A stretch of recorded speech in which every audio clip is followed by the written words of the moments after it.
No more Tagalog. No, but naman, there can be some Tagalog. Just not the whole thing. But come on! We're Hello. finally recording this episode. We got busy. This is a very, very delayed Pride Month episode. recorded on July 1st. Don't worry about it. Fuck America. No, honestly, Pride Month is one of the busiest times of the year for me personally. My best friend is a well-known drag king, so I'm always like, I can help you out, and they're like, would you please? Your manager duties. My security guard duties. But yeah, Pride Month usually busy time, both in the tabling and the event. Oh yeah, dude, the last time we were trying to record, you said You said we were. SJ and I were supposed to record, and I was like, I'm not at home. I am at a Sapphic Chapel Row night. I'm literally in the club. I am in the club right now. I am in the club. I was like, okay, have fun in the club. We'll just record some other time. Yeah, I was in the club, and then we were there until 3 in the morning. Oh my god. I passed out at around 1 o'clock in the lounge for the drag artists, and I was like, I'm done. It's 1 a.m. Wake me up when we're leaving. I had because I had the club clothes, and then I had brought a little t-shirt for going home, because obviously it's not really safe to go out and about in what you wear to the club here. So I had my little t-shirt. When it hit the 1:15, 1:10 mark, I changed under the table, and I was like, I'm done. No more clubbing. I will nap. No more clubbing. I will nap. Wake me up whenever the fuck you guys are done. Because they're the people I went with. They're both very sociable people, and I am an introvert at heart. You clocked out. You clocked out of clubs. I'm an introvert at heart. When it hits 1 a.m., I'm done. I don't want to talk to anyone. But my sister finds that funny, because she's like, but you stay up all night watching movies. I'm like, but I'm not talking to anyone. Right. I'm just sitting in my little room with my little cup of tea. Literally the other day, you were doing your animation homework, I think, or your finals. Yeah. Midterms? Anyway. And yeah. I literally was just reading my my junk food yaoi man. Just to the sounds of me listening, watching old episodes of Make Some Noise. Yeah, and then every other minute you'll just hear me, Cleo, are you seeing this shit? Applejack, you seeing this shit? Is it Pinkie Pie or Applejack? I don't know. Anyway,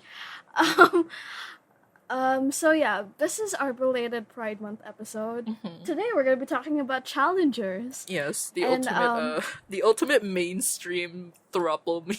I guess. Throuple movie. I guess. Well, yeah. Wouldn't it be I think the first mainstream throuple movie was Man from U.N.C.L.E.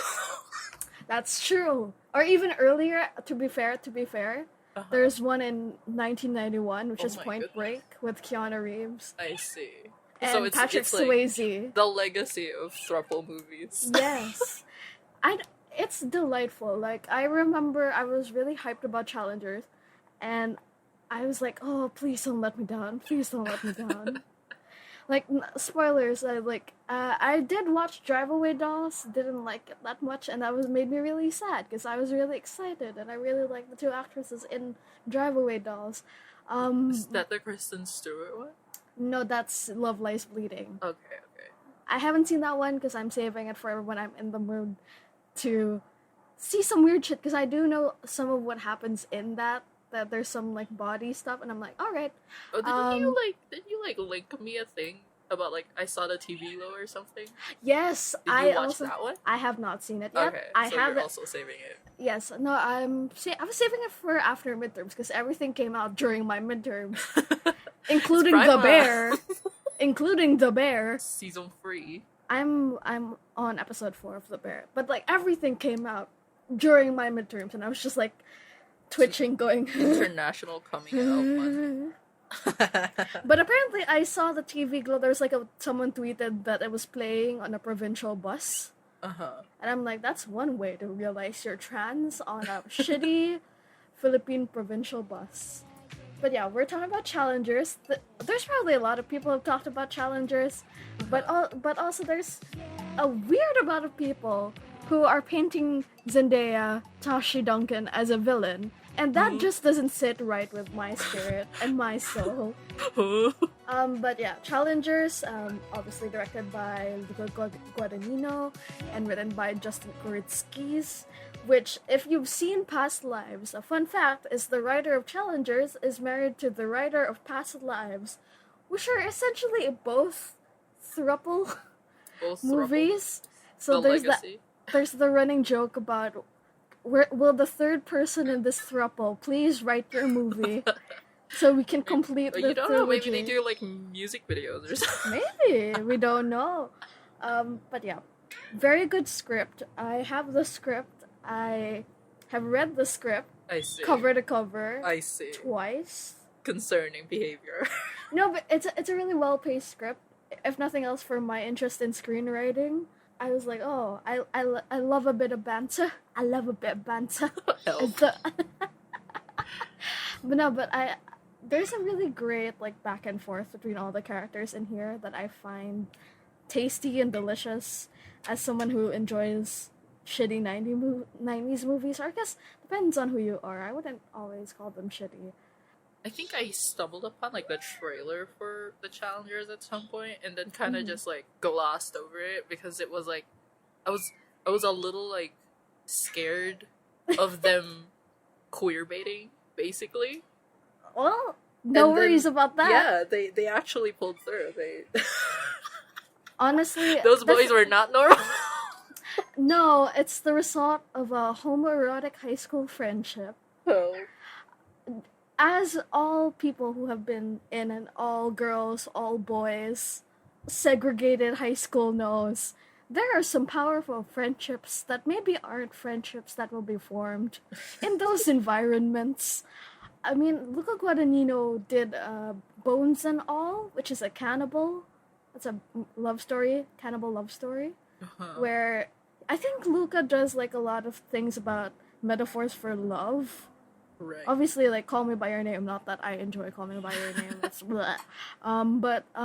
Did you actually watch Call Me by Your Name? Oh yeah, everyone did. Huh? Like because we watched it in class. It was like on one of the days where we had like watching. not really required because it was when I was in high school, and it was one of the last weeks in the classroom, and they're like, "Let's watch Call Me by Your Name." I'm like, "All right." Totally normal thing to watch at a Catholic high school. Yeah, so normal. That and Black Mirror.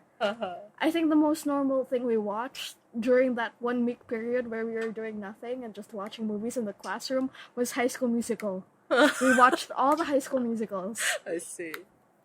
But yeah, I like Bones and All. He also did the remake of Suspiria with Dakota Johnson. Have not seen that one. It's I have a lot of horror friends who love that. Hello, Ash. He's so stinky. He's so stinky and fluffy. But okay, back to Challengers. Something I like about it is how messy it is. I love mess. Okay. I'm not someone who likes reality shows, really. Like, I wish there was like an explanation, but when it comes to like movies, I kind of love it when the characters are just a little bit messy. Thanks, in something Marie that's Kondo. supposed in something that's supposed to be like sexy. Because there's the whole thing recently, like the debate where everything is sexual but nothing is sexy. Where It's I think the main descriptor would be erotic. But okay, yeah. Sorry, I can't remember the exact. the weird thing is, and this is something that I accidentally brought up with Alina literally yesterday. There's this one character in Freerin. Like 90% of the people who are not straight was just like, she is the hottest character in this fucking Nice. But she it's just her vibe. And like I saw someone put her on a poll against like Yuzuriha from Hell's Paradise, who is like your typical anime girl with Breasting her like boobly. yeah, breasting boobly. and like she fucking lost, and I was like, that's deserved.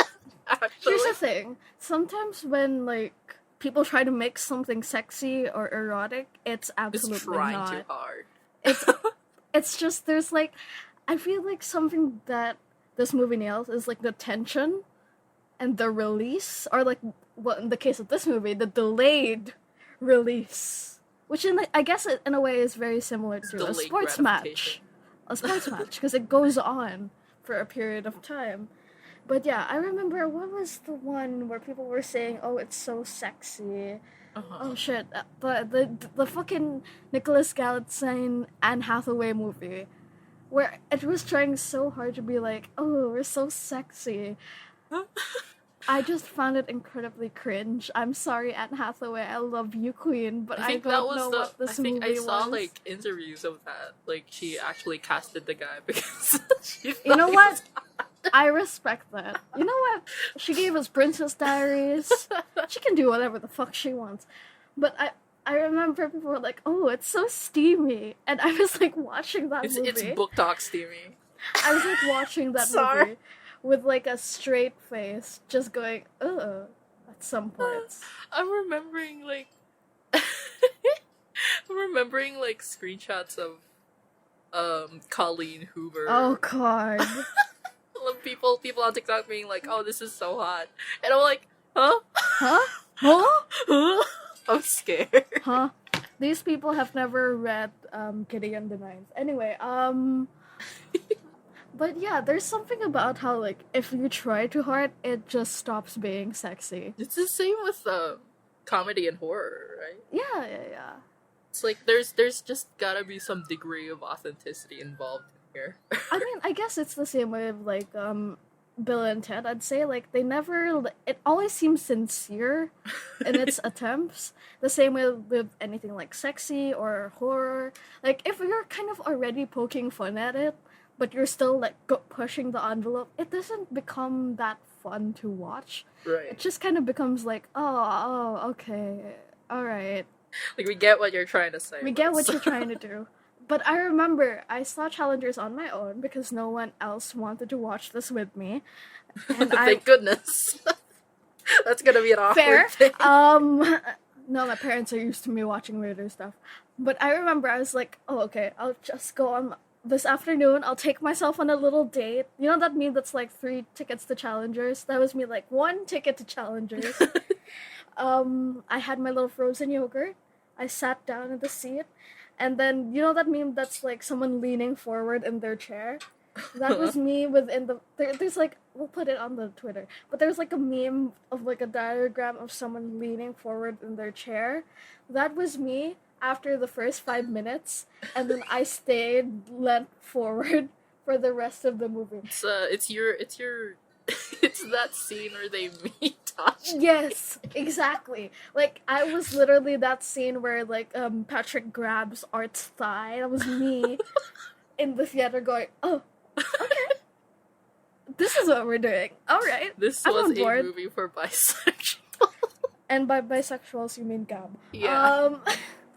Yeah, no, I remember I posted my Challengers review, and then my friend who had seen it said, yeah, this is not a surprise to me that you gave it 5 stars. I'm like, what do you mean? She's like, bisexual.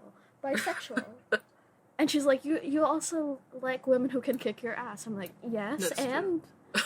And she's like, and you kind of pathetic bisexual men. That's true. Like, and? The trend continues. But I remember sitting in the almost empty theater. I think there were just like a bunch of grandpas and lolas. Help! Did they know? I don't know. Maybe they just went and saw it because it's free. Help. It's free to watch a movie when you're a senior citizen. That's gonna be me. I'm gonna be at this movie theater every single day that there's a new release. But I remember at one point when they had like the threesome scene, when Tashi sits down on the bed, I heard from the back of the room, someone went, oh, all 3? And I was like, internally I was like, yeah. All 3. But for everyone saying, like, how, like, erotic and kind of horny I guess this movie is. There isn't actually a lot of sex. Yeah, there's probably like 2. It's not even like you don't even see that much. It's like PG-13. Yeah. Which a lot of people were surprised by. I think they went into it expecting the threesome scene to be a threesome scene, but actually, I'm this like, isn't The Handmaiden. true. Oh my god.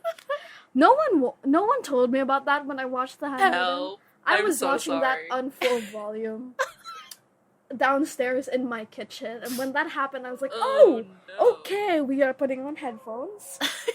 Right. But yeah, there's something so, like, I don't know, there's something that, like, suction gripped my brain watching this movie that I was like, oh, this is for me. In the same way that earlier this summer, they had Lisa Frankenstein with the Queen, Liza Soberano. That also suction gripped my brain for my different interests. You know, I don't 100% get the comparisons to like sports anime to this movie. Either. I think because like most sports anime is like set in high school. I think maybe just in the way that it's shot with the camera movement. But No, I do think it's partly because of like the obsession with tennis. fair. My But god. Haikyuu. Prince of Tennis came first. Anyway, Fair. the relationship drama like kind of eclipses most of the tennis talk. To be fair, I think that's like the whole main thing. Something that I realized, like, thinking about it, is when you play tennis, technically, there are 3 things that are involved, which is the 2 rackets, the 2 players, and the ball. So there's always an element of there's 3 things that you need to play tennis with. It's not just the 2 players. And that was something that was really fascinating to me. And also the way that I like how they structured the relationship. I like that it's non-linear. I think that added to the tension of it all, of going, why the fuck are we... I had no idea that was gonna happen. I thought it was gonna be like a completely linear thing. So when we started at like the match where they're older, I'm like, oh, okay, this is not what I was expecting, which is great because I've gone into movies and it's been exactly what I expected, and that's fine. But I'm also like, oh, okay. Yeah, there's something so interesting about like the nature of obsession, whether that's like obsession like in Whiplash with music, or obsession in, what's a good equivalent for Black Swan. Black Swan, yeah. They're Like, always talked about in the same sort of I know. Yeah, no. I like Black Swan. But like there's something like it's like a chase of something that you'll never really achieve. It's also the same thing that we said about like delayed gratification, right? To like become really great at your craft. It takes a long time. It's almost like you start it and then you finish way in the future. But yeah, I feel like I saw people say that this movie was boring, and I'm like, fair play, but also I feel like the people I saw saying that were like, oh, I don't really get why. The people who I know personally who said it was boring were like, oh, I don't really get why you table, why don't you just work? I'm like, oh, but it's about like improving in the craft, and it's something that I'm like, oh, okay, it'll probably take me a while to get to the level of some of the people there, but you know, I enjoy doing what I do. They love tennis. They fucking love tennis. Zendaya's character Tashi, especially. It's I guess a lot of her obsession post well, spoilers, I guess. post the injury is more, you know, it's more pointed to what she says like at the beginning verse, like if I could have that comeback, I would take it. She wants it because she can't have it anymore. She can't. That makes me really. Whenever like I see those people saying Tashi's a villain, I'm like, that makes me really sad. I feel like you didn't understand what. It's because she played women. That's true. But like I think about Tashi, it makes me so sad because it's such a tragedy for her. Like, there's even in the scene where she and Art are talking about like, oh hey, maybe you can come and be my coach. You see in the TV in the background that the girl she beats at the start when Art and Patrick see her is the one who's winning all the medals, which should have been hers had Right. it not been for the injury. And it's like, it's really tragic. Like, I can't imagine like having that kind of like devotion and that kind of drive for a sport, and then having it suddenly ripped away from you. Right. Like you're it really puts to perspective, you're like a mistake away from disability. Yeah, no, You are that's not another going thing. back there. That's another thing that I feel like is such an interesting thing that people don't really discuss about this movie. And, you know, all of us are one accident away, one sickness away from being disabled. Right. And yet we live in a society that kind of tosses It's that aside. grind culture. It's grind culture. It's go, go, go, push yourself, work really, really, really hard. Who cares? She does further that in the story too. That's true. Like she pushes both of these guys into doing what technically all of them want, but she wants the most. Yes. Regardless of whether they'll end up exactly like her in her place. Exactly. There's actually like in the original script, I don't think it made it into the movie, where after spoilers, she and Patrick have sex the night before the New Rochelle match. He said the reason he didn't try is because he felt like it wasn't right to try anymore when Tashi couldn't. Right. And I'm like, oh, that's such a like Art's approach was to try his best because Tashi can't. Or Patrick's approach is I can't try that hard because Tashi can't play, and this is just such a waste for me to be playing when she can't. And I was like, oh, I wish that was in the movie because that was such an interesting line. I was like, oh, Right, because it really kind of highlights the triangular yeah. dynamic going Honestly, on. Which, okay, we gotta talk about that because a lot of people, it's not kind a of love. don't- It's not a love V this time, guys. It's Yeah, a it's a legit little triangle. like people don't understand that when you do triangles, they all It's have a to point at each other. They have to be connected, Right. guys. They gotta all be connected. They can't And- just be two of these dudes are friends and they're going for the same Yeah, girl because or that's something. a Nah. V. That's a V. There's gotta be something wrong between They, honestly, the three of them, I feel like they're the same way. They're like, it's like they're one body, but like separated into three people. Right. Because it's the same way that like Tashi is like a culmination of both aspects of Patrick and Art, where they're fire and ice, which are completely opposing. Like especially when you have the drive, which is kind of like Art, who like practices over and over and over and over and over until he gets it right. But like in the same way that Patrick and Tashi have like that fire, that desire to achieve things that Art doesn't have. But Patrick doesn't have like Tashi's willingness to practice and to be focused in the game. And I'm just like, so fascinating. I'm rotating them in my brain like a rotisserie chicken. Exactly. Right, weren't you like really mad about that? Because like you said you were having the exact same trouble I was with ORV. Where Yeah, no, people kept excluding Tashi. yes.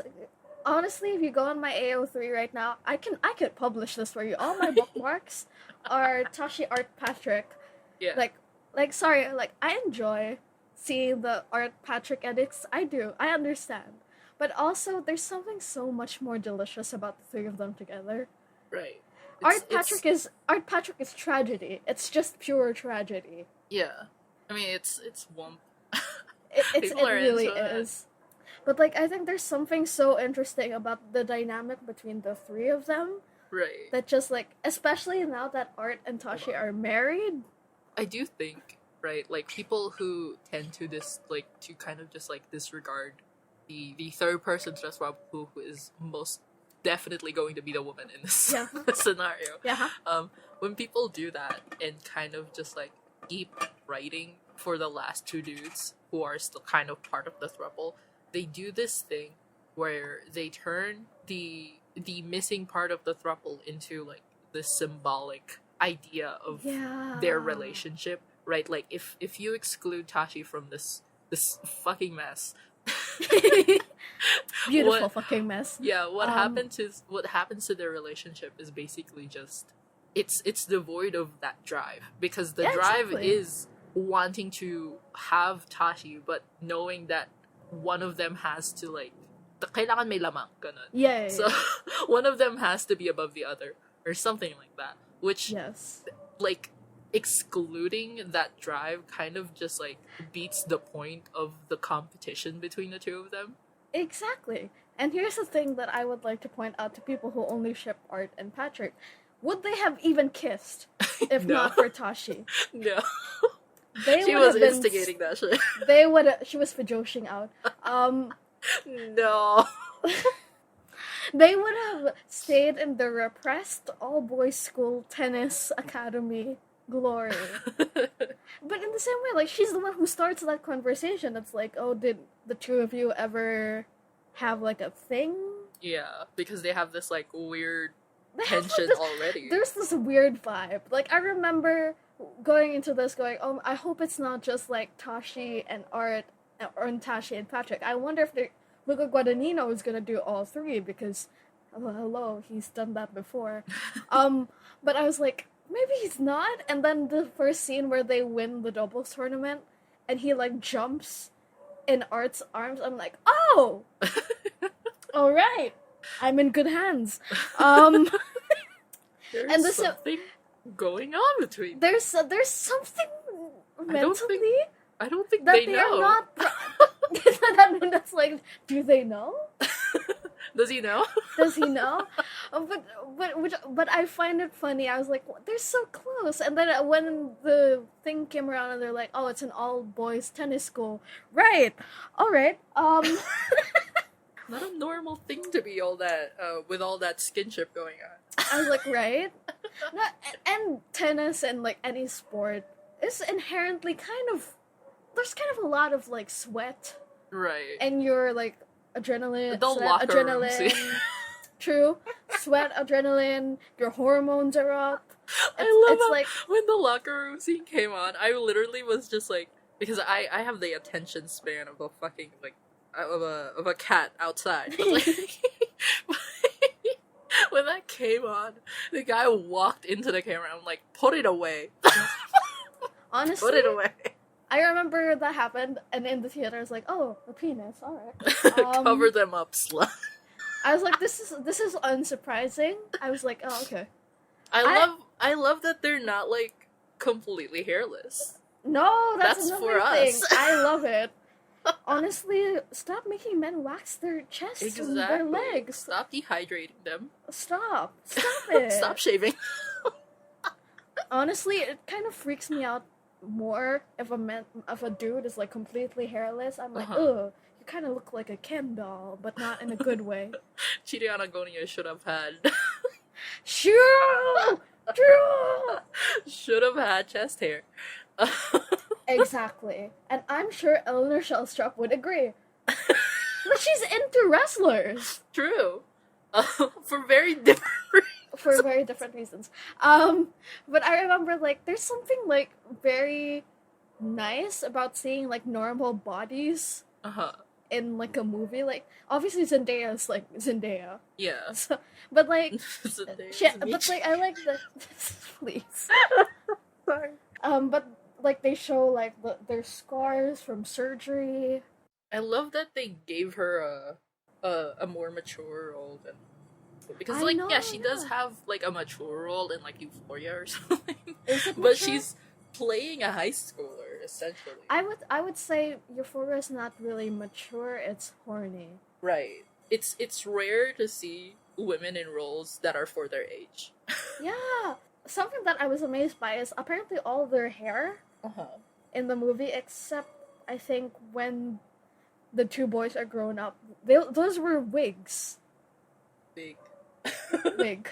There's something so sad about, like, coming back to the present day of the movie, where everything is so tense, and then seeing just how carefree... It's almost like watching a landslide backwards. I do think this is where, like, all those long form media kind of, like, fails with time skips, because, like, if you spend a portion of time with a very specific group of people when you do a time skip, there's part of you that is a little disappointed about where they went as characters, right? Doing it non-linearly is kind of like where you tend to just like circumvent that, which I think they did well in like, I don't know, The Haunting of Hill House, but that, like, that's too long. No, but I would agree. I would agree because there's the whole, you know, bent neck lady, but also the way that they structure like a certain day. Yeah. They also do that in Blind Manor, but that's more extreme and also more hurtful. We don't have to talk about it. I don't want to think about Blind Manor. But there's also like a really great like I think it's on Apple TV. I didn't watch it on Apple TV though. There's a great murder mystery show called The After Party, which is it's the same night, but it's. You said it was a TV show, but like After Party, the video game. No. That's also a great video game. The After Party. Right. Okay. After Party is the video game. The After Party is the TV show. Where there's a murder that happens at a high school reunion's after party. And the story is told through different characters' recollection of what happened during the night. Just and like it's like completely and it's like completely non-linear. And yeah, that device here adds to the tension of it all. Right. It kind of feels like a held breath because you never really know whether you're gonna be flashing completely forward to present day or flashing a few years forward. I brought that up somewhat because like when people stay with a group of people at I don't know, like an extended period of time within that character's life, you kind of like reach conclusions about where the trajectory is going, right? So like let's put for example Naruto. This is the most mainstream one I can talk about. Like no one expected Naruto to marry Hinata and have children. Right. There was also a lot of Fujoshi going on, but like when that epilogue happened, a lot of people were really disappointed. If they had like told this story from like start to end with like flashbacks and flash forwards, like people would have been anticipating whatever was going to happen with Naruto and Hinata. Like that would have fixed it. But they didn't. They didn't. So a lot of people were disappointed. So the fact that Tashi ends up with Art, I think. Wait, am I mixing up the two white boys? No, Art is the blonde one. Patrick right. Is the Okay, thank you. So, I'm bad with white boy names. That's another reason why people ship them as just Art and Patrick. It's the classic white, dark-haired, blonde-haired. The blonde and I am allowed to say that as someone who enjoys that. Yeah, exactly. No, someone sent me fan art because I am also a Gwen, Merlin, Arthur person. Like I love I love them.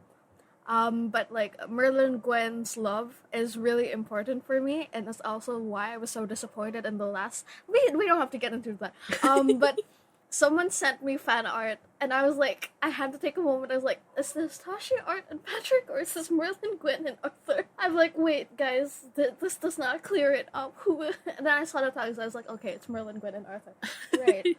but yeah, there's something so like interesting about the way that the time skips were structured that it felt like I was holding my breath for some of them because I'm like, oh wait, what if it cuts away now? I don't get to see. Yeah, it's literally just me going, oh wait, rewind. I will say something else that I love about this movie is I really like the soundtrack. The soundtrack. It's like your gym soundtrack. It's my gym soundtrack. It's also my like if I need to rush a deadline.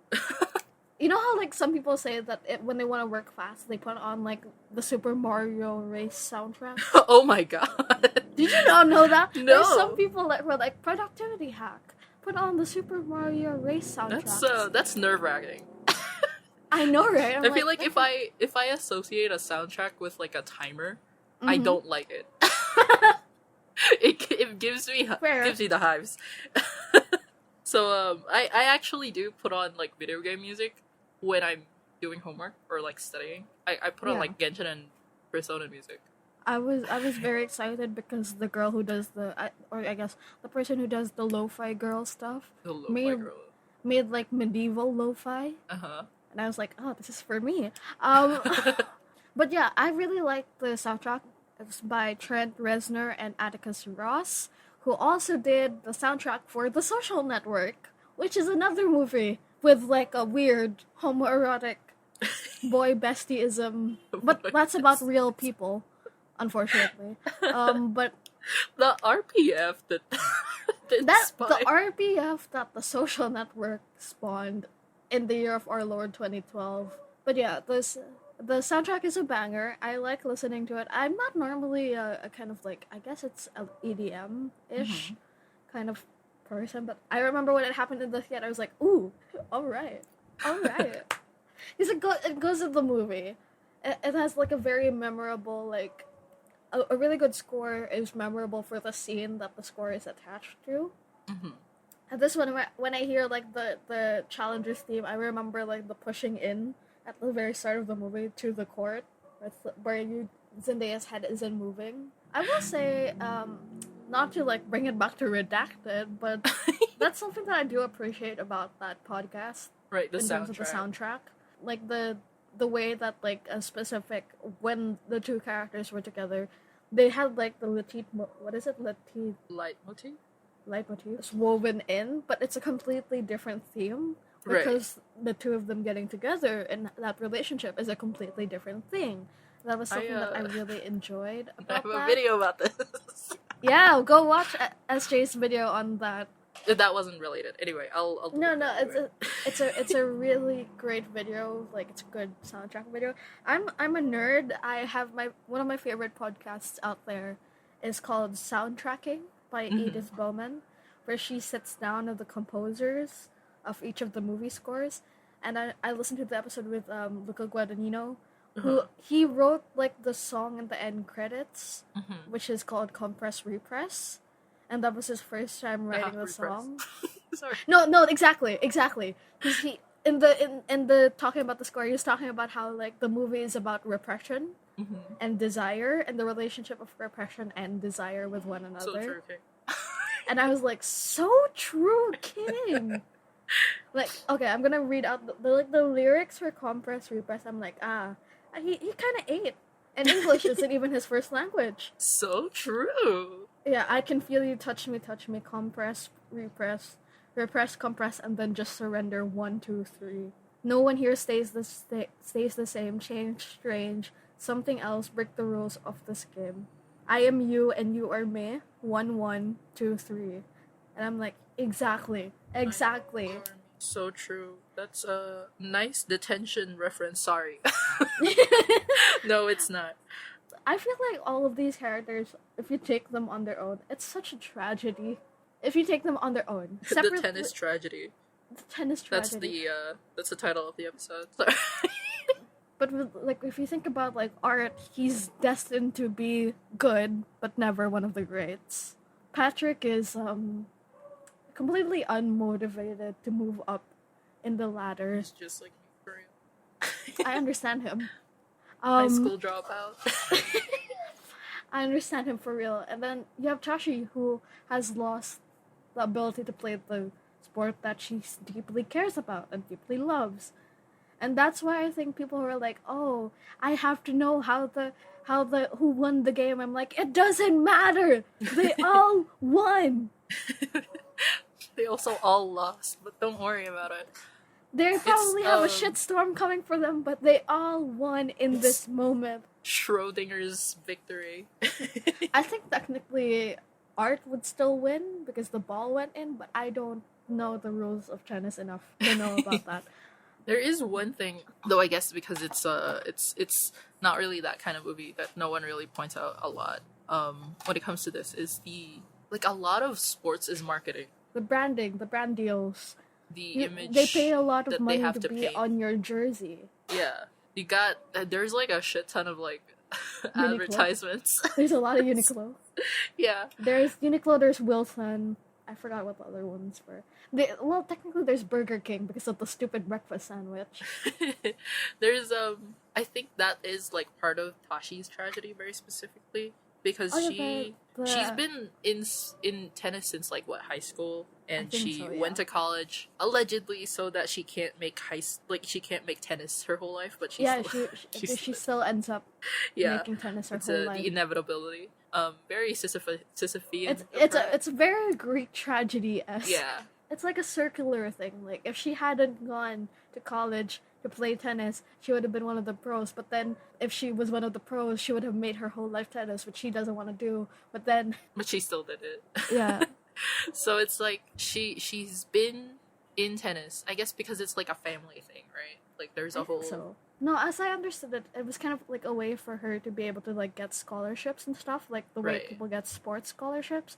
Because if you remember, like, there's like a line where like, oh, my parents couldn't afford to send me to a tennis academy. Right. So it's like all talent. Woohoo! I guess so. Yeah.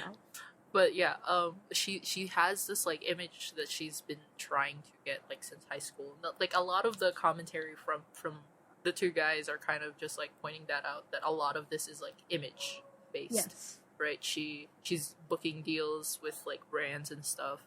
There's some poking fun at like diversity pics here. Oh yeah. and then it just like all falls apart.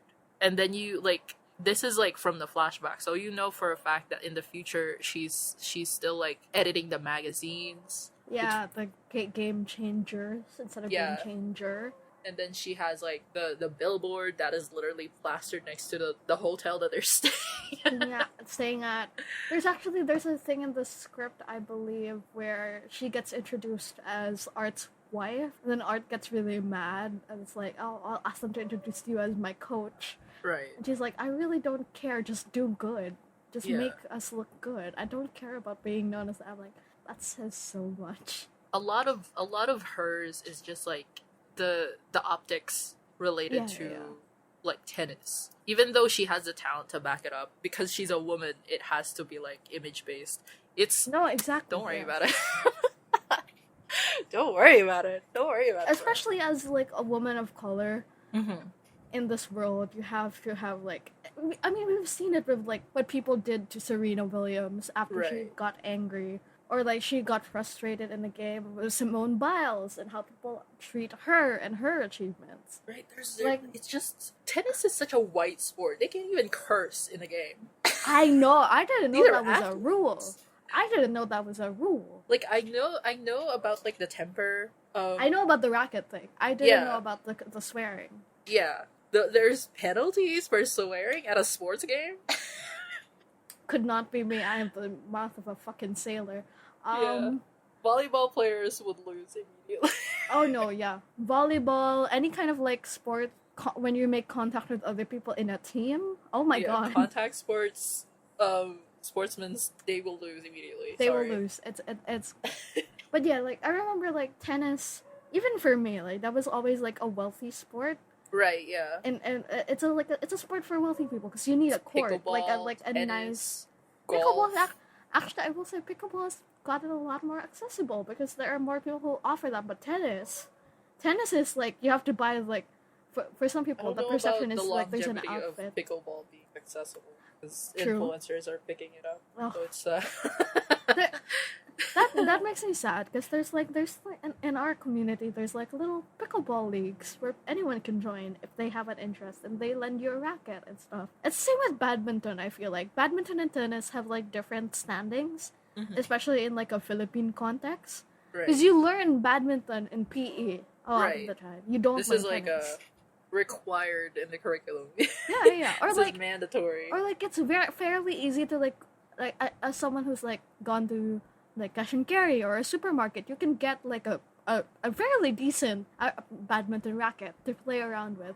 But with tennis, that's like specialized equipment. I mean, there's a hefty some and like there's like a hefty there's weight entry. to it. There's like a hefty entry point for tennis that I feel like badminton and like pickleball doesn't necessarily have. When I was younger, I was like, oh, badminton's fun. I don't have the skill for badminton. And then I saw like, we drove past like one of those like fancier neighborhoods and they had like a tennis court. I'm like, oh, that is. And like, there's a whole thing about like tennis whites where there's like the clothes and the visor And that is not cheap. Like, some people are like head to toe Nike. I'm like, bro. They're pulling up to the function branded.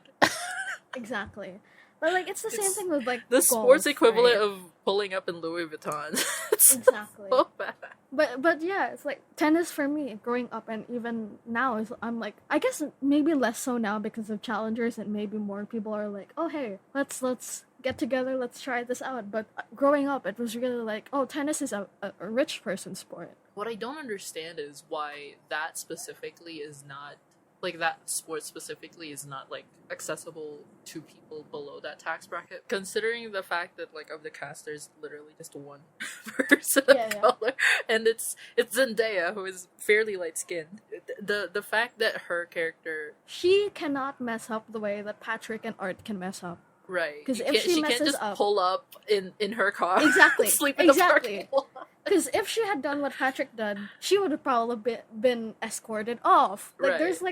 there's like a whole conversation that I haven't seen that many people. I have seen people of color have this conversation about like the privilege of Art and Patrick being in these white bodies and their privilege to be able to make mistakes, right, and be able to not always be excellent. But in this day and age, a lot of people of color, even to get into good schools abroad, you have to be the best of the fucking best. Yeah, you gotta have like the squeaky clean record, the best grades. You gotta be like the people person. You can't be too mad at people. You can't be an asshole. Exactly. There is so much. I feel like, especially with Tashi, there's like a certain degree of like growing up in that environment of like trying to work towards her passion and her love for tennis that results in her like need for control, because that's all she's ever known as an athlete who's a person of color in the sport that's predominantly white. That actually does play into like the whole repression and compression theme that they got going on, because there's a lot to her personhood that doesn't reach the public space because of the way she has like positioned herself in this community in tennis, where she used to be like one of the greats. But like if it ever came out that she had like a threesome, who's gonna get vilified? It's definitely not gonna be Art or Patrick. And she's gonna get like the whole like she fucked her way into the exactly. It's so like no one puts that shit out. Like, come on. It's so insane. I don't know. It's so insane to like watch it as someone who knows, like as someone who is in this body, and knowing, oh, if I want to achieve my goals, I have to be perfect. I cannot like fail or fuck up in like a professional space, like publicly. Otherwise, I will not be given the same chances as my white peers. Right. And there's even the whole thing where Patrick is technically rich. He just doesn't want to go to his parents. Yeah. It's what's it? It's from Rent. What's that guy? Oh yes, I know what you're talking about. Yeah. It's I just saw Rent live. So yeah, it's the main guy. What is his name? Oh my god. Where he's getting like, oh, come pick up the phone, we miss you, and stuff like that. I feel like Tashi is such an interesting character. I would love to see Zendaya get some awards for at least. I love how 90% of this we've just been talking about Tashi. We love women. What can I say? I think she's so. It's Pride Month. We can talk about the boys now. I think that scene in the cafeteria where like Patrick pulls. I knew it. I knew that was gonna come up. I was trying not to say anything. That and the sauna scene. At the very end, I rotate that in my brain. Like, okay, love Heartstopper. I have no reason to watch further than season 1 because I'm good. Something about that compelled me more than whatever the hell was happening in season 2. I'm so sorry to say, but I was like, oh, like just like that simple gesture of the tension and that fucking churro. And all the bananas. I'm like, come on. I saw people were like, why is it all like long things? I'm like, guys, it's me watching imagery. That. Yeah, literally me watching that one the first time. I was like, ooh, we love phallic imagery. You love phallic imagery. It's a normal thing. It is a normal thing to eat a banana in the same way. What? It's also a normal thing to eat a churro out of your boy bestie's hand. Yeah, With this much like tension. the intense icon. Honestly, hats off to Mike Feist and Josh O'Connor for that, because I'm like, damn, guys. I don't know whether, like, especially in the later scenes, like, in the present day, I'm like, I don't know if they're about to, like, furiously make out or punch each other in the face. They should be punching each other. They can punch This each is other, perfect. and then but yeah, the churro scene. Apparently, the reason that happened as well, that Josh O'Connor took the churro, he had never had a churro before, and he hadn't eaten that Oh. day, so he was just very hungry. That's why Mike Feist only gets like a bite of a churro and not his whole churro. But yeah, like the tension of that scene and the way that they look at each other. I was saying that I don't remember if I've said this on this podcast, but like the mark of a good rom-com and a good rom-com lead is if they can do the look. If there's no look, then it's gone. Like no matter how witty your fucking script is, if they can't look at each other, either like they are deeply in love or that they deeply are attracted to them in a sexual way, in a whatever way you want, then it's gone. It's fucked. They like I will say, if you watch this in Point Break, they have whatever the fuck Keanu Reeves and Patrick Swayze had in that movie. Honestly, I tweeted this the other day. I was like, Challengers Point Break double feature goes crazy. But there's also something like really 90s about this movie. I feel like we haven't had this kind of like style of movie in a while, I don't where know. it's a I lot mean, of where it's, I it's a think- lot of talking, a lot of tension, Ah. rather than I guess there have been like talky movies like that are more dialogue focused, but I feel like the release of the tension has been a lot more immediate versus this one where there's more of like I mean, I don't think I clocked it because I feel like the way they film the movie is so modern that I can't not identify it as a modern film. I do love how they shot those tennis scenes though. Yeah. Like when you become like the ball and you go under the court, I'm like, that's cool as shit. They I will they say- really did the animation. They really did. I will say that something that really, I think, from my perspective, that reminds me of the old 90s movies is the way it lets itself linger. Because I feel like a lot of movies right now that are being filmed now, like, not to knock it, because there are other movies that do this as well. I'm pretty sure I saw The TV Glow is another one of them, where it kind of, like, lets you sit with the characters. Like, I think about that scene where Tashi walks down the quad and kind of, like, takes her knee brace off at the tree. And it's just like a really long shot of like Zendaya's face, and you just see all like the grief and the emotions, and also like the scene in the sauna after Patrick just goes, "Oh, I don't matter." I mean, Like- yeah, that's something that like not a lot of people point out with films like this, is that when you do a close up shot, you gotta have someone who can do face acting, Exactly. because that is going to carry the whole scene where you're staying with that face for a very Exactly. long time. Exactly. I feel like all three of them are like so good in their roles. I actually think if there's someone who's a villain in the movie, if I had to choose, it's technically art. It's technically art. If I had to choose, which I don't normally, but if people are so keen on making a villain, it's art. He's a snake. As The lying liar. fucking liar. Me for 90% of the movie. This lying liar. Liar. I like how you at art is like this lying liar, and you at Patrick like where's the audacity? The caucasity? Excuse. Cassidy. But yeah, I'm pretty sure I saw an interview where Zendaya and Josh O'Connor say the same thing, that like he's the bad. Come on, guys. Why are we the bad ones? He's the one who's been emotionally manipulating these two. Like, let's be Exactly. freaking real here. Exactly. Let's be so fucking for real. He was playing both sides. The way I just censored myself because Cleo just walked into the room. Oh no. Getting to me. Anyway. Not just the two boys are not the only ones who have tension. Everyone has tension with everybody. Again, I would just like to say at any point of the movie, I'm like, are you gonna punch each other or make out? One of these things needs to happen, because I am like holding my breath, which I think Luca Guadagnino said something about like it feels like a held breath, and then you get the whole release. So the come on, hats off to the DP and the director, because like the camera work does so much like telling of the story in a way that a really good movie does. But yeah, it's a good ass movie. I think I've seen it 6 times recently. People should definitely watch it, but also I think just like watch it once or watch it twice or watch it 3. I don't know. Just go ahead and go watch it. I mean, it's such an interesting movie to think about in terms of how you feel about these characters and how Right. you feel about messy interpersonal dynamics. I think. Like, there's the Oh, I whole think "I I know what told you were you" talking shirt. about earlier.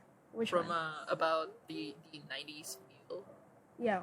to it. I think it's because this is very specifically like a character exploration type movie. Yeah. I'll admit, not a lot of filmmakers recently have been doing well. Yeah, I feel like, especially something as mainstream, I guess, as this is, I feel like I haven't seen in a while, and it was really refreshing. Because I think about my favorite movies from the 90s, and a lot of them are, like, really character-focused. And I don't know, especially in, like, movies right now, I feel like some filmmakers are so afraid to let things linger Right, and to hold that breath, because they're afraid of losing the audience's attention. right. It's always like a fight for attention or Exactly. a fight for like wanting to be as marketable as possible. Exactly. Which means like going for as many demographics as possible. So that's where the pandering comes from. And this is Exactly. why like character focused stuff like this film, like We Are Lady Parts, like Polite Society, like stuff like that kind of just stays longer because a lot of it is 'Cause like, you- focusing on very specific characters. Yeah, and then I feel like in terms of longevity, I think that's what has the legs. I mean, there's a reason people still talk about stuff like When Harry Met Sally. It's been like, what, 35 years, maybe slightly less? It's because of that ability to let you sit in the character's world and experience these characters' emotions for longer than a second. 'Cause Right. I remember, like, I feel like there's some directors who are so afraid of like letting people see the strings. Like it always has to Right, look the so hand of clean. God. Yeah, it always has to look incredibly clean. That they cut, Right. and it's not always the clearest thing They to do. want you they want it to look sleek, but it kind of sacrifices a lot of time to Yeah. let characters be for a second. Yes. This is this is something I watched recently because I just clicked on it randomly because I was interested in what they were trying to say, and I've never watched anything about Lord of the Rings and or read anything about Lord of the Rings. Say that much right now. It was a comparison between Frieren and Galadriel from the new show. Ooh, that's interesting. And I figured out that apparently a lot of people did not like Galadriel and how she was written in the show, very specifically because of that problem, right? Like No, a because lot to her character allegedly, because I saying this secondhand is this is about Power of the Rings. yeah, a lot of her character was related to like avenging her brother's death, I guess, and the grief related to someone who has never experienced grief or doesn't even know what the concept of death is. And that's like related to a lot of what's going on in Frieren. And the difference between these two shows is that one of them is letting you linger on that, and the other isn't. I feel like, especially with grief, because I think there is grief as well in this movie Mhm. for like what could have been. Yeah, Grief is something that lingers, yeah, which sucks when people like try. I mean, it's in the bear. It's in every like aspect of like you can't fast how track you- that you stuff. can't fast track it, because grief is like something that like you'll be fine one day and then it'll hit you over the head the next, Yeah, and that's something that you that have also to plays sit into with. why this is non-linear. Is Yes. because you expect them to be over it at some point, but here she is, literally years later. She has a child. She- With art, Yeah. like it's like for all intents and purposes, she's had like a successful quote unquote career, yeah, but like she still wants that. yeah, because it's the grief of missing out on what art has and what Patrick is not Yeah. willing to go for. And it's also like putting into perspective just how short life is, because Yeah. technically for like 2 decades of her life she has been like spending all of it going for her passion playing Exactly. sports, of playing tennis very specifically, and then it just like it's gone. It's gone. Yeah. I think we should bring back people having longer run times for TV shows and movies. I Or mean, I'm not fine even with or, movies or not, having longer run times if it means like it's staying with utilized. characters. Yeah. Yeah. You have to spend every second of this movie developing, if not a group of people, then one specific person. Yes. Because if you go into tangents, it just doesn't feel right. I Just feel- like in I- the Infinity War. Yeah, no, because I feel like no, that's my issue with Endgame as a whole. Yeah. But like and Civil War in a certain in certain parts of it, because I really wanted that to be Need help? about what. He's making me play Steve's- Roblox. Hang on, Cleo, we're almost done. I promise. What are we doing? I feel like this movie with all three of them, like I understand who they are as people and how they got to this point and why there's such this like they're so drawn to each other. Like in my brain, I never had a moment of I don't get why they like each other. I all throughout I was sitting there going, "Oh, you guys are messed up," but you're like the right kind of mess for each other. It's like you guys deserve each other. Yeah, Because if literally, you literally. subjected other people to this, literally, the Tinder date is just it's so sad for her. it's so I was like, girl, and then she kisses him anyway. I'm like, girl, no. I think I also had this issue with the new season, I guess the new series of Doctor Who with Shruti. Shruti and Millie are brilliant. They're wonderful, but the story never lingers on their relationship. It's too busy doing the adventure part, Right. which is something I miss with Doctor Who. Like I don't need all the sweeping adventures in one whole season. We can spend multiple episodes on one arc. I Please, mean, come on, let them Gab. chill You out. know what? Yeah, I know it's on Disney Plus.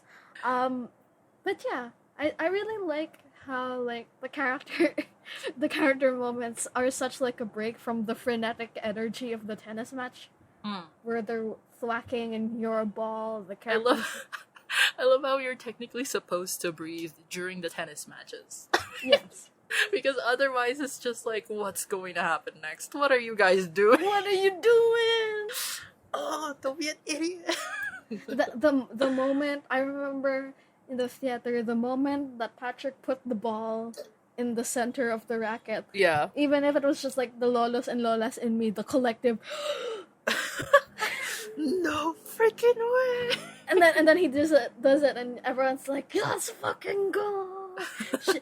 That's such a great moment because it's like Tashi has been in control and so aware of everything this whole time, Except for that. except for that one thing. And it's such like a great thing because you only see Tashi interact with Patrick and Art. You never see Patrick and Art in present day outside of that sauna scene and outside of the match. There's this one thing that's like this connection to their past when they were friends. And it's just so good. Like that moment happened. I think people stood up by the end when the thing was going back and forth. People were like hooked. They were locked in. And you know what? I think that's such like a testament to everyone who worked on this movie. There's a lot, guys. There's a lot to unpack. I saw that one tweet earlier. I think I tweeted something against them where they're like, why do you guys like shows with queer subtext? Why not just only watch the canonically queer ones? I'm like, because it's fun to overthink things.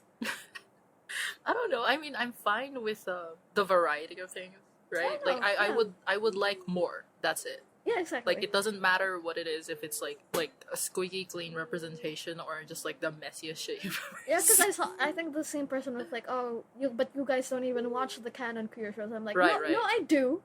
I very much do.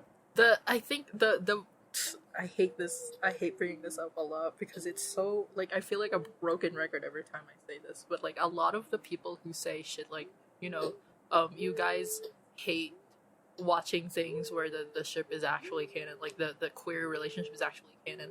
Like a lot of these people never watch yaoi or yuri. Like there are very specific genres wherein you are not going into very specifically because you like queer bait that much.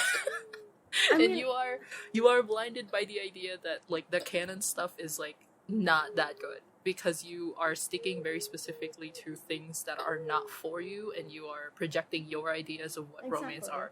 It's a lot. Don't worry. It's like there's a reason why I'm more invested in Interview with the Vampire, because that's for me. That appeals to my little vampire loving Catholic guilt heart. But whereas I might not be into Heartstopper that much, because I look at them and I'm like, man, y'all are so young. My recommendation is get into, I don't know, like the BL or GL genre. Yes, if you want more, the messier the better. There's a lot of them out there. There's a lot of out there. There's like a whole section in Flavel. Yeah. It's They have a whole table. The wildest shit you will see out there. Also, support your independent local media. Yeah. Like, I don't know, like, a lot of people get caught up in this conversation about authenticity of, like, relationships in queer shows, queer media, that kind of stuff. And you can't really find that in the most mainstream stuff, like Heartstopper. Yeah. Because, like, they don't want it to be messy. They don't want to show this facade of the queer community that is gross. Exactly. I feel like, I don't know, personally, there's so many amazing, like, queer rep shows out there. Like, I love League of Our Own so much. And they canceled it. I'm so mad. I know! I love the messiness of Interview with the Vampire. Right. I love the drama. But I also think there's a reason that there are some people who maybe are not that into those genres. Yeah. Who enjoy the subtext more. It's because they're able to, like, glean their own nuance that maybe something that's very, like, clean and non-messy doesn't have. Like, I know that there's a reason that I am still, like, my brain is still, like, locked into Destiel. There's your mention for the episode. Woohoo! Like, I know there's a reason why, and, like, who cares? Who gives a shit? Why do you care how people consume queer media? If they're finding something meaningful and creating something meaningful out of it, let them. Find people who like the stuff you like, hook up with them, like, as a friend. you can hook up with them. Make your own mess. Make your own mess. Like, curate your timelines. Curate your fandom spaces, guys. I feel like very recently I've been getting into going back into romantic genres after, like, sticking far away from them. I'm not finding a lot of good things, but you know, I love a good, like, killing moment every now and then. It's fun. It's fun to watch. It's fun to watch people be stupid. It's also fun to watch, like, kind of the, like, quote unquote problematic cheesy Filipino rom-coms. They have those little moments. What was it? Last night I was binging, like, Sasakay Tomita. Oh my god. My junk food yaoi anime manga. Don't worry about it. It's not that good. It's so fun. It's basically a shoujo. It's basically a shoujo anime, but with boys. It's not even BL. Okay. So it's like there's shit out there that just will cater to you whether you like it or not. There's some shit out there that will whack you over the head and go, "Hi, I'm for you." You guys should all read ORV. And sometimes it's the show you thought you escaped at age 12. Oh no. No, sorry, at age 14. I started watching it when I was 12. Sometimes it comes back when you have a different context, and it goes, "Hi, think about this." But yeah, I only brought that up because I remember people were like, "Oh, if the two boys don't kiss in Challengers, it's queerbait." I'm like, for fuck's sake. What was it? I think I saw someone, I think it was you who did that very recently. It's the, like, it's only subtext for you. Yeah. It's explicit to me. It's explicit. Here's the thing, like, especially I think, as someone who grew up on, like, the sci-fi fantasy TV of the early 2000s, that's where everything is kind of, like, quote-unquote subtext. Like, oh, Faith is a lesbian. That was subtext in Buffy days. Dean makes a reference to a gay club in Miami. Yeah, that's subtext. Oh, yeah, The Matrix? Dean's favorite movie. The Matrix? Literally... That was subtext. Literally, that post pissed me off so much, because when I tweeted about that, I was, like, thinking about The Matrix. I'm like, so the whole thing about the pills, this is subtext. The whole thing, the club, the the metaphor to not having the real body. Like, come on. Exactly. It annoys me sometimes when people are like so just dismissive of subtext. Because I think people forget that queer representation was not always out in the open. Right. This was the way that you could put them in. Sometimes subtext is better. Sometimes subtext is better. Like it's like what we were talking about before. Like if you're trying too hard to be sexy, it's not going to be sexy. It's not going to be sexy. So if you put it in people's face that you're making this character very, very queer, sometimes it's not that good. Yeah. I remember people sometimes were like, things that are expensive are worse. Stupid fucking. I remember people got surprised that Jonathan Groff and Shruti's characters had a little flirty flirt. I'm like, yeah, I saw that coming, and people were like, really? I'm like, see, this is how I know you guys are all used to the new kind of TV. I saw this coming. The moment Shruti was like looking at Jonathan Groff, I'm like, I see. I think I was talking to Alina about this very recently. It's like a lot of people like to put a lot of stock to what the narrative is telling you instead of showing you. Exactly. Because people like to be spoon-fed when they watch media. This is so frustrating. I think it really does come from like the whole Netflix second screen. We need your focus. We're gonna put a bunch of explosions. They're gonna yell at each other. They're gonna look at the screen. Listen to them, rather than like paying attention to the characters' motivations and their actions. Right. And that's why Challengers for me was so refreshing. Hey, they didn't need to say it. They didn't need it. I can see what they're doing. I'm not blind. I'm not blind.